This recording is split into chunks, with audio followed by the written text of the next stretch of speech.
AI เป็นอย่างยังบอกว่าเป็นคำตอบของเงินมื้อนี้เราสิมาทำความรู้จักเกี่ยวกับ AI AI เป็นสิ่งประดิษฐ์ที่สามารถเรียนรู้อ่านสมองคนค้นคว้าเพื่อหาคำตอบและส่งมาให้เราโดยอัตโนมัติและ AI ยังสามารถช่วยดำเนินธุรกิจให้ดีขึ้นวันนี้ AI สามารถค้นคว้าหาคำตอบมาให้คนเราได้ก็คือ AI จะอ่านความคิดอยู่ในสมองของเจ้าสิ่งที่เจ้าอยากรู้สิ่งที่เจ้าต้องการก็คือเจ้าสามารถถาม AI แล้ว AI จะนำไปค้นคว้าไปค้นหาเอาคำตอบส่งมาให้เจ้าเบิ่งส่งมาให้เจ้าเห็นส่งมาให้เจ้ารู้แล้ววันนี้ AI สามารถช่วยดำเนินธุรกิจให้ดีขึ้นได้หน่อยยกตัวอย่างเจ้ามีสินค้าที่เจ้าอยากขาย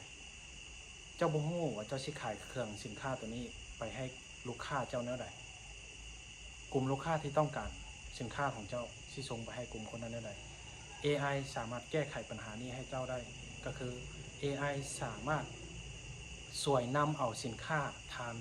ที่ท่านจะขายให้ส่งไปหากลุ่มลูกค้าเป้าหมายที่ต้องการซื้อต้องการใช้สินค้าของสิ่งที่เจ้าขายเท่านั้นอันนี้ก็คือความสามารถของ AI แล้ววันนี้คำถามต่อมาก็คือเขาจะใช้ AI หาเงินแนวใดที่ใช้ AI ขายเครื่องแนวใดใครอยากรู้กดติดตามกดใจให้ได้คลิปหน้าค่อยจะมาสอนใช้ AI หาเงิน